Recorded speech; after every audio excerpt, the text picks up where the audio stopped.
to the NSA Georgia website. I'm your host, Diane Bogino. Our guest today is Avish Parashar. Avish is quite possibly the world's only motivational improviser.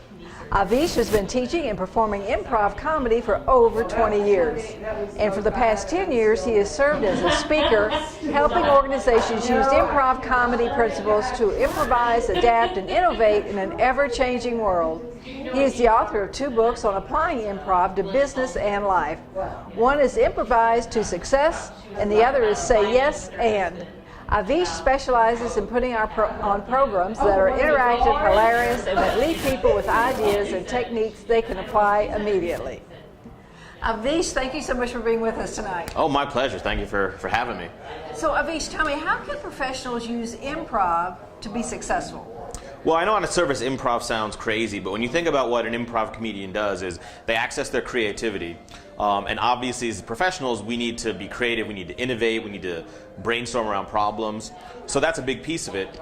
The other thing improvisers do is, because it's a group activity, is they're constantly communicating. And since they're making it up as they go along, there's a lot of give and take. They have to listen, they have to adapt, they have to flex, which any professional needs to do, whether it's with their own team or whether it's with a client or a prospect, that ability to be in the moment and communicate. So the 2 sides of improv are creativity and communication, which any professional can use. And what do you think it is that separates people that respond quickly to change and as opposed to other people that really don't like it at all? You know, a big piece of that is the attitude. And I don't want to go into too much of power positive thinking here, but it's how you think about it. And the reason people resist change is when they think about it, they get too serious. And they get very afraid of what might happen, of failure. So in improv, what I teach people is to remember to have fun, which is not about goofing off or pranking around or joking, but just have a playful attitude, even with the change. And let go of the fear of failure, because I'm not saying failure is okay, because it has consequences, but the fear of failure does nothing but, ironically, make you more likely to fail. So in improv, you teach people just go have fun, and if you mess up, move on. The same principle applies to dealing with change off stage, but I think that's a principle that a lot of people struggle with, which is why so many people hate change. Right. And what is it about professionals that they can't seem to adapt to change, and they also can't see how to take advantage of sudden change? Yeah, I think this is what separates people. Everything changes, and the world is getting smaller and faster. And so change is coming at us even faster. The problem is that for so many people, the default response when a change happens or when they see a change coming is to say, how can I get back to where we were before the change happened? Or in the business context, when you see it coming, is how can we maintain doing business the same way after the change? And that you can't, because change changes things. But that's the default response. Everyone wants to, I wish things could be like they were.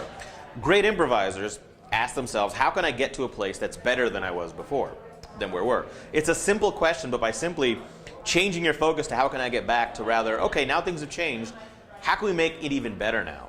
You won't always get a great answer, but you open your mind to just tremendous opportunity when you ask that question. Right. That's a good one. Avish, what about the idea of comedy improv and agile as an approach to obtaining goals? Yeah, I have a background in computer programming as well, and there's a whole movement there called Agile Program Development, which is where rather than planning out the entire project and saying, okay, this is how we're going to develop it over 6 months, you do like 2-week blocks, and you get and it's not just like progress, you get a 2-week piece done that can be tested, and then you can evaluate the results. So that's the same approach in improv comedy. In improv, sometimes you act out a scene. You don't step on stage and have an idea for where the next 4 minutes are going to go. You just take the one step, and then based on what your partner does or the audience reacts, then you take the next step. So it's a matter of taking a small step, analyzing the result, making an adjustment. So off stage and in business, this is how I recommend people approach their goal achieving. I don't say goal setting, because you can have an intention for where you want to go. But rather than trying to make a 12-month or 5-year plan, just worry about taking a small, discrete, one step, one day, a couple weeks. Analyze the results and then adjust. It makes it much less overwhelming, and it also allows you to have progress faster, because you get something done, and then rather than getting stuck in a project or a path for like months, as we've all done from time to time, And 6 months later, you realize, well, that was a waste of time. Here, every few days, every few weeks, you're like, okay, how did that work? What's next? And then you slowly, and what's cool about that approach is because of the adjusting, you may end up in a place very different than you originally intended, but because you're making adjustments as you go, that's usually a better, more exciting place than you originally set out for. Ah.